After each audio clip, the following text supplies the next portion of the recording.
Olá, amigos da Novo Tempo! Está no ar mais uma edição do Saldo Extra. Você sabe, é aquele programa que foi especialmente preparado para ajudá-lo a cuidar bem da saúde financeira do seu bolso, da sua família, a você viver feliz com a renda que você tem. E o tema de hoje é bem sugestivo. Nós já falamos aqui no Saldo Extra várias vezes sobre consumo, pois hoje nós queremos falar sobre qualidade e segurança dos produtos que você tem adquirido e dos serviços que você tem contratado. As suas expectativas estão sendo atendidas? Que cuidados você deve ter? E para tratar deste tema, temos a honra e a satisfação de receber aqui Sônia Amaro. Ela é supervisora da Proteste, supervisora institucional da Proteste, e ela estará trazendo orientações sobre este tema. Mas, como de costume, vamos agora às notas de economia. Olá, caro amigo do Saldo Extra, olá Antônio, vamos às notas de economia, hoje com notícias sobre o mercado imobiliário e o possível boom tão comentado e temido em meio à alta dos preços dos imóveis. Pelo 8º mês seguido, o ritmo de alta no preço dos imóveis caiu. Isso quer dizer que os preços continuam subindo, mas cada vez menos. O dado é do índice FIPE-ZAP, medido pela Fundação Instituto de Pesquisas Econômicas, com dados de imóveis anunciados no site Zap Imóveis. No índice acumulado de 12 meses, com final em junho, a alta dos imóveis tinha chegado a 10,9%. Com final em julho, a alta caiu para 10,4%, portanto, meio ponto percentual menor. E o índice está ficando mais próximo da variação da inflação brasileira. Enquanto o Boletim Focus estima uma inflação de 3,9% acumulada desde o início do ano, o índice de aumento dos imóveis está em 4,1%. Interessante ressaltar que em metade das 16 cidades pesquisadas pelo índice, o preço dos imóveis subiu menos do que a inflação. Melhor ainda para quem procura imóveis em Curitiba e em Brasília, locais onde os preços caíram nesse ano. Em Brasília, a queda chegou a 1%. Uma pesquisa do Secov pode ajudar a explicar esse cenário. O último dado é do mês de maio, quando, na comparação com abril, foi registrada queda de vendas. Na comparação com maio do ano passado, uma queda ainda maior, que chega a 36,5%. Outro dado importante, dos novos empreendimentos residenciais, apenas pouco mais da metade das unidades têm sido comercializadas no primeiro ano de lançamento. Ainda é cedo para afirmar que vem por aí um boom imobiliário, com muitos imóveis, pouca gente para comprar e uma consequente queda dos preços, ou então que as pessoas não vão conseguir pagar os imóveis que compraram. Mas alguns dos fatores começam a se apresentar, inclusive melhoram o cenário para quem está pensando em comprar a casa própria ou até fazer um investimento. Por isso, se esse é o seu caso, vale a pena ficar cada vez mais atento aos preços dos imóveis. Por hoje é só. O Notas de Economia fica por aqui e volta na semana que vem. Até lá, com você, Antônio. Todo dia nós estamos consumindo, comprando produtos, contratando serviços. Que cuidados nós devemos ter para investirmos bem o nosso tão suado salário do final do mês? Vamos agora falar sobre qualidade e segurança desses produtos, desses serviços que nós estamos contratando.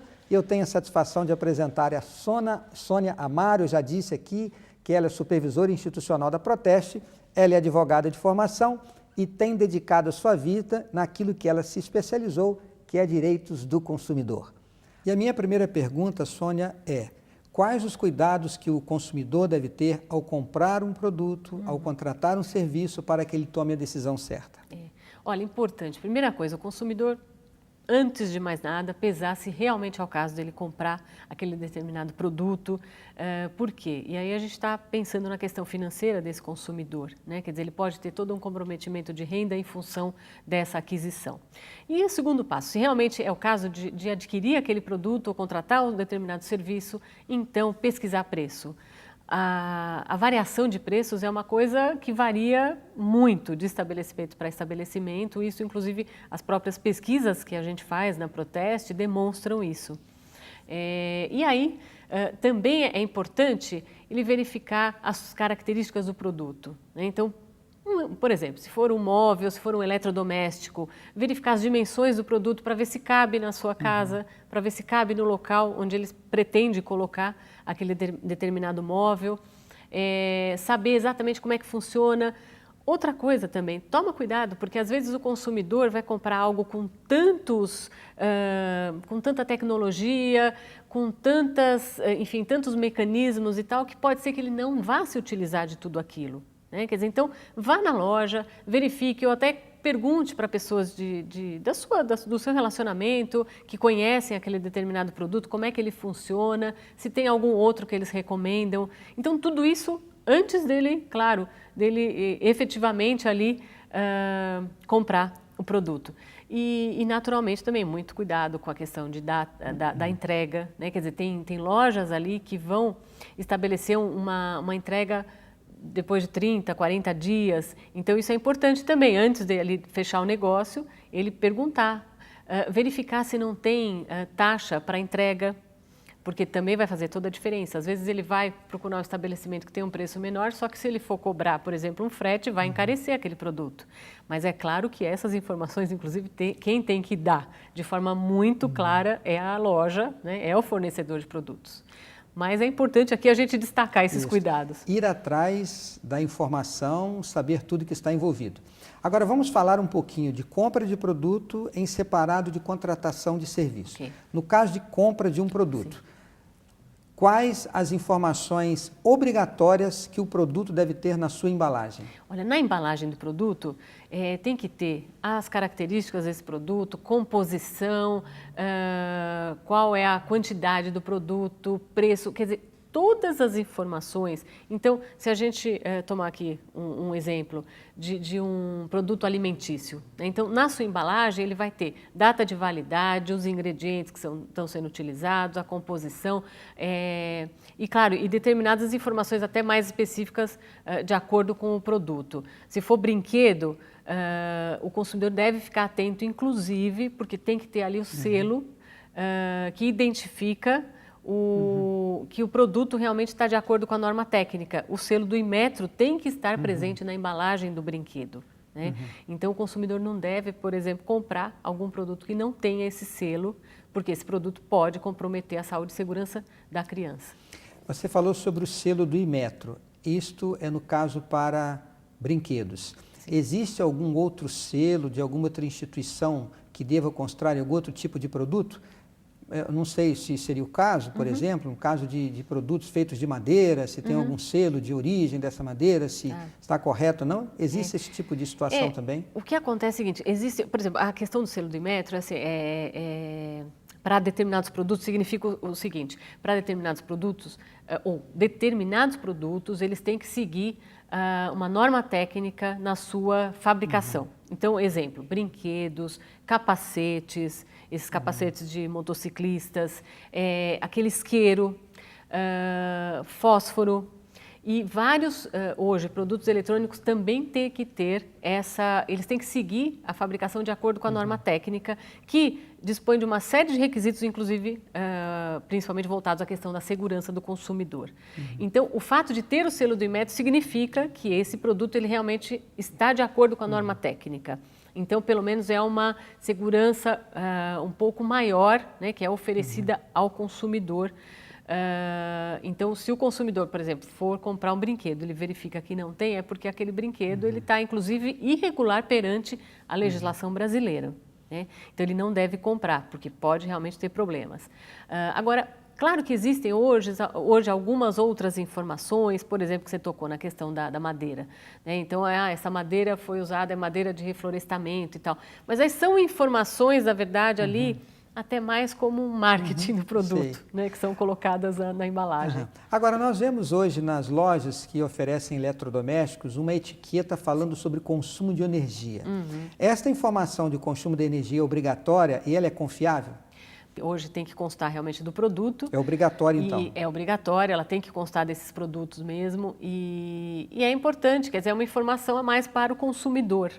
Quer dizer, então, ele pode realmente, claro, se valer dessas informações ali, vai ser também uma informação adicional, um cuidado adicional que ele deve ter também no momento ali da compra, né? Quer dizer, então, tomado todos aqueles cuidados iniciais que eu mencionei alguns e tal, então ele pode também verificar essa questão da eficiência energética. É uma questão que tem a ver com a sustentabilidade, né? Sim. O que nós chamamos de consumo responsável, isso é muito importante.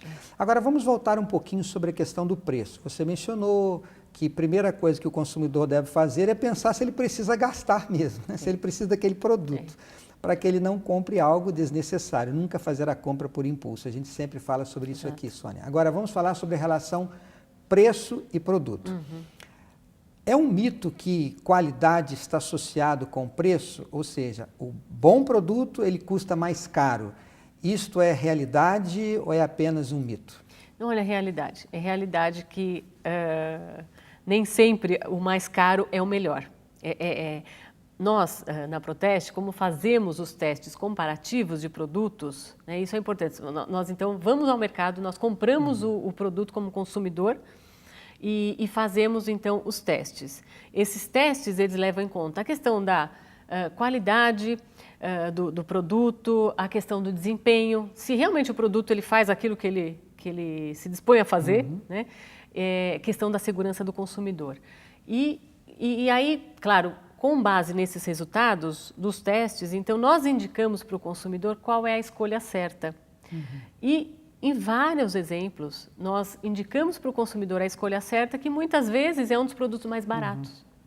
Então não é porque o produto é mais caro que ele é melhor. Realmente, olha, isso nós podemos dizer porque fazemos os testes todos os meses em diversos produtos. E a questão também de vida útil, né? Eu gosto de usar o exemplo só no seguinte, o que é mais barato?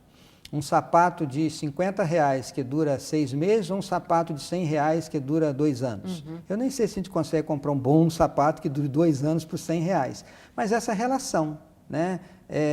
A relação do preço com a durabilidade, eu acho que esse é um caminho seguro também, né, Sônia? Fazer essa relação, avaliar a qualidade e o tempo de vida útil do produto. Claro, assim, é preciso fazer isso, porque...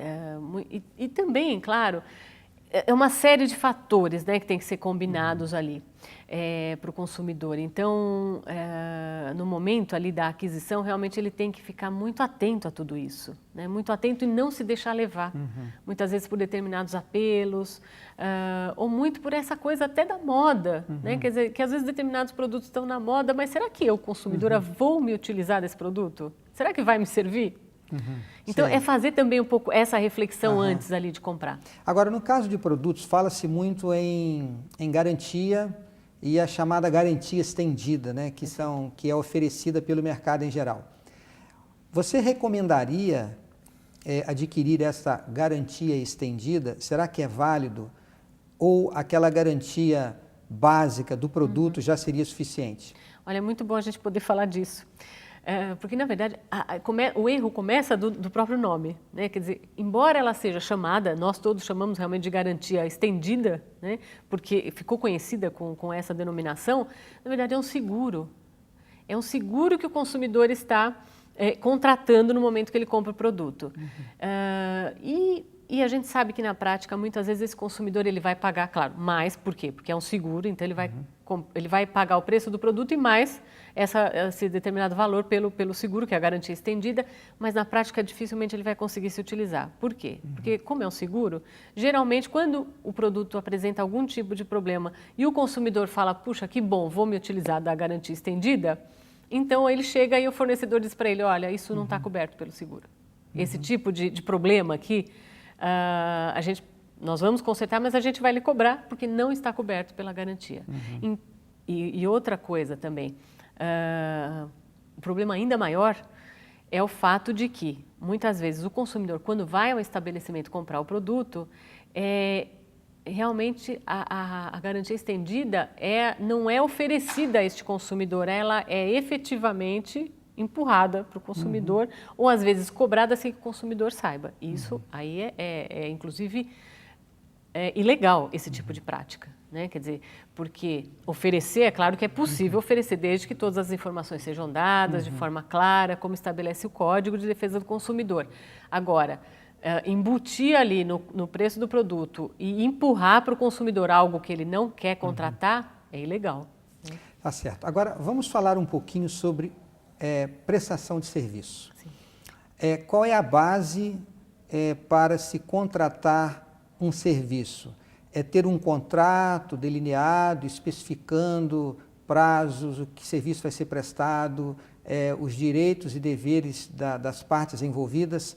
Todo serviço contratado, ele tem que ter um contrato escrito ou existe uma ética envolvendo esta relação? Olha, claro que nós recomendamos sempre que por menor que seja o serviço, né, em termos até de tempo em que ele vai ser prestado e tal, nós sempre recomendamos ao consumidor que tome esse cuidado e faça realmente o contrato. E a gente recomenda ao consumidor por quê? Porque vamos imaginar que ele vai contratar ali um serviço de pedreiro, quer dizer, que vai levar 3, 4 dias para ser concluído. Mesmo assim, a gente recomenda ao consumidor fazer um contrato. Por quê? Para evitar ali depois o mal-entendido. Né? Porque se ficar só, se tudo aquilo que foi combinado for ficar só na forma verbal, pode realmente causar ali um mal-entendido e no futuro isso dá algum tipo de problema. Por isso que a gente fala, olha, consumidor, então faça um contrato simples, né? Coloque ali o que efetivamente está sendo contratado, qual é o preço que foi combinado, o prazo em que vai ser feito esse serviço, condição, como é que vai ser pago, né? Vai ser pago, então o consumidor vai dar um sinal e depois de concluído vai pagar o restante, que é inclusive o que a gente recomenda, né? Quer dizer, pode até dar ali um sinal mesmo, no momento em que for contratado o serviço, mas deixar, principalmente esse tipo de prestação de serviço, mas deixar para pagar o preço total quando for entregue o serviço. Então, e claro, assinando as duas partes, né? Quer dizer, colocando, lógico, a identificação completa, o número de RG, o CPF, assinando, com 2 testemunhas também assinando, é o que basta. Será que eu poderia dizer, Sônia, que se eu estou contratando um serviço e esse prestador de serviço me oferece um contrato especificando os meus direitos, os detalhes, isso já seria um sinal de seriedade, de responsabilidade por parte dele? Olha, sem dúvida que é já um sinal até de realmente de que existe uma consciência ali um pouco maior, já um respeito um pouco maior, e é um indicativo. Não significa necessariamente que não vai dar problema no futuro, né? Mas quer dizer, já existe, já se percebe que existe uma preocupação de que realmente de fazer alguma coisa de forma mais séria, de forma porque às vezes, né, quer dizer, algumas coisas realmente você tem que ter uma formalidade um pouco maior, né? Em determinadas ocasiões é possível dispensar formalidades, mas em alguns negócios é melhor que seja um pouco mais formal, justamente para evitar problema depois. Agora vamos imaginar que problemas eles venham acontecer. Eu contratei um serviço ou comprei um produto. O que eu devo manter comigo? Sim. Notas, recibos, contratos, extratos, informações. E o que eu devo guardar comigo e por quanto tempo eu devo manter isto em meu poder para, no caso de um eventual problema? Tá. Olha, importante. Então, de forma geral, né, a gente vai dar aqui algumas recomendações. Consumidor, sempre guardar a publicidade que ele viu, se for, e hoje é bem comum, né, as pessoas contratarem também pela internet, então como é que eu faço para guardar essa informação, até porque amanhã ela mudou, a informação mudou, né? Quer dizer, ou não tem mais aquela oferta que está sendo oferecida hoje. Então, aquela história, dá um print na tela e guarda. E guarda ali esse material, ou imprime esse material. Por quê? Porque isso esse tipo de material publicitário, ele integra o contrato que vier a ser celebrado, isso de acordo com o Código de Defesa do Consumidor. Até então, porque o consumidor, desculpe interrompê-lo, o consumidor ele toma às vezes a decisão de consumo em cima de uma oferta que foi apresentada, né? Foi feita uma propaganda, ele tomou aquela decisão e depois ele chega à conclusão que sem dúvida alguma. Que o material promocional não condiz com o produto. Perfeito, é isso mesmo. Então, justamente para que ele possa depois fazer valer ali o seu direito, é que é importante que ele tenha esse material, né? Porque é uma forma de comprovar, olha, eu contratei porque foi oferecido nessa condição, né? Então, ele guarda esse material. Nota fiscal do produto adquirido, tem que guardar. justamente também para que se o produto amanhã ou depois der algum tipo de problema, ele pode se valer ou da garantia dada pelo fornecedor e também por quê? Porque a nota fiscal comprova ali a relação que ele tem, né, com aquele determinado fornecedor. E, claro, os demonstrativos de pagamento. Então, se ele pagou aquele produto de forma parcelada, ou se for um serviço em que ele paga todos os meses a mensalidade, então ele tem que guardar esses demonstrativos de pagamento também. E até eu me lembrei aqui de uma outra coisa que é bom a gente aproveitar a oportunidade de mencionar, que é o dever de todos os fornecedores enviarem para os consumidores, né, que isso é uma lei que estabelece, é uma lei federal que estabelece essa obrigação dos fornecedores mandarem para os consumidores um comunicado dizendo que ele está em dia com todos os pagamentos relacionados ao ano anterior. Eu realmente me fugiu aqui o nome desse documento, mas é um demonstrativo, é um comunicado dizendo que ele não tem débitos.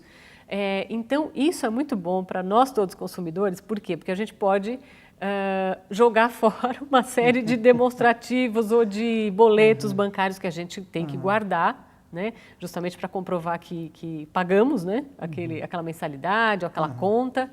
Então, a gente pelo menos pode, claro, guarda esse que está demonstrando que eu não tenho débito relacionado ao ano anterior e posso jogar fora todos aqueles 12 boletos que eu guardo. Agora, Sônia, conta de luz, conta de água, é a operadora da conta telefônica, fornecedor de internet, é extrato de cartão de crédito e a gente recebe aquele monte de informação. Qual é o tempo devido para guardar esses documentos? Olha, a gente pode aqui também, generalizando, a gente pode dizer que é 5 anos pelo menos. Né? Quer dizer, pelo menos 5 anos tem que guardar esses documentos. Quer dizer, se caso eu tiver algum problema, eles poderão ser úteis. Agora, vamos voltar à questão desse assunto de ônus da prova. Eu tive um problema. Quem tem que provar? Eu ou é o fornecedor que deve se defender comprovando que aquilo que ele me vendeu, o serviço que ele prestou, corresponde com aquilo que foi ofertado? Então, essa questão é o seguinte, o Código de Defesa do Consumidor também uma das... Por que ele revolucionou o direito, né? Quer dizer, hoje, depois de decorrido mais de 20 anos, não se fala mais disso, mas ele realmente revolucionou o direito. Por quê? Porque ele estabelece a facilitação na defesa do consumidor. E por que ele faz isso, né, o Código? Por quê? Porque ele também estabelece lá nos seus princípios a questão da vulnerabilidade do consumidor no mercado de consumo. Por quê? Por que é o consumidor a parte vulnerável? Porque quem conhece tudo a respeito do produto ou do serviço que coloca no mercado, né, tudo, absolutamente tudo, ou deve pelo menos conhecer, todo o detalhamento, características, funcionamento, é o fornecedor, é a empresa que coloca. O consumidor não pode, ele não tem como, né? Quer dizer, o consumidor até pode ser especialista em determinado ramo, mas ele não pode ser especialista em todos os ramos do segmento aí, das relações de consumo. Então, por isso, ele, consumidor, é o vulnerável, é a parte vulnerável na relação de consumo. Portanto, não é ele que deve provar que existe algum determinado problema. É claro que, em determinadas situações, o que ele tem que apresentar são, pelo menos, informações, elementos, né, para poder demonstrar aquela reclamação dele. Né? Um exemplo, um consumidor que teve um aparelho queimado ou danificado, né, por conta de uma sobrecarga, um problema ali na energia elétrica, que isso é relativamente comum acontecer. Quando fica sem o fornecimento de energia elétrica, a energia é cortada por algum motivo, porque, enfim, teve um raio, alguma coisa assim. Quando volta a energia, ela pode ter ali uma oscilação e pode fazer com que o aparelho do consumidor que estava na tomada ali tenha uma sobrecarga e queima esse aparelho. A responsabilidade é da prestadora do serviço, é da concessionária de energia elétrica. Então, a concessionária tem que indenizar o consumidor. Porque, veja, e aí também é uma questão que o Código estabelece, é o seguinte, mesmo que a empresa não tenha agido com culpa, no sentido jurídico da palavra, mesmo assim ela tem que indenizar esse consumidor. É a chamada responsabilidade objetiva, né, prevista no Código de Defesa do Consumidor. E o consumidor ele não tem como comprovar isso. Como é que ele vai comprovar? Foi você que, né, foi você, empresa, foi o seu serviço que... Mas ele tem elementos, né, para que podem, claro, chegar à conclusão de que realmente foi aquele problema que acabou danificando o aparelho. Então, como é que o consumidor tem que agir nessa situação? Enfim, o consumidor vai chamar um técnico, o técnico vai constatar que, olha, foi realmente em função dessa sobrecarga que queimou o aparelho. Lógico, e esse consumidor sabe que ele ficou sem energia elétrica naquele período, então foi justamente no retorno que o aparelho não mais funcionou, o aparelho estava funcionando perfeitamente. Então, esses elementos, né, vão justamente formar toda a argumentação que ele vai ter que utilizar, né, contra a empresa de energia elétrica para ressarci-lo. Sônia, muito obrigado por você ter estado conosco. Eu espero que você possa estar conosco aqui outras vezes. Você conhece tanto e para pouco mais de 20 minutos, realmente é pouco tempo para abordar um assunto tão importante, mas já despertou interesse de conhecer mais. Sônia, muito obrigado. Que Deus lhe abençoe e esteja ao seu lado, na sua vida profissional e da sua família. Obrigada. Ao concluir o programa de hoje, eu gostaria de deixar com você um texto da Palavra de Deus. Eu gosto sempre de partilhar aqui algumas das belas promessas contidas nesse livro maravilhoso. E olha o que nos diz o livro de Provérbios, no capítulo 12, no verso 2. O homem de bem alcança o favor do Senhor. Se você é um prestador de serviço e se você é um vendedor de produtos, faça o bem. A Bíblia diz aqui que o homem de bem alcançará o favor do Senhor. Não compensa, quem sabe, cometer algum erro, conscientemente, trocar pela bênção que vem de Deus. Seja fiel. Se você é um prestador de serviço, faça o seu melhor. Se você fornece um produto, faça-o com responsabilidade. E se você fizer o bem, a bênção do Papai do Céu estará do seu lado. E se você é um consumidor como eu, vamos agir com responsabilidade também. Vamos fazer a nossa parte e produzir uma sociedade mais justa para todos nós. É claro, com a bênção do Senhor. Um grande abraço e até a próxima semana.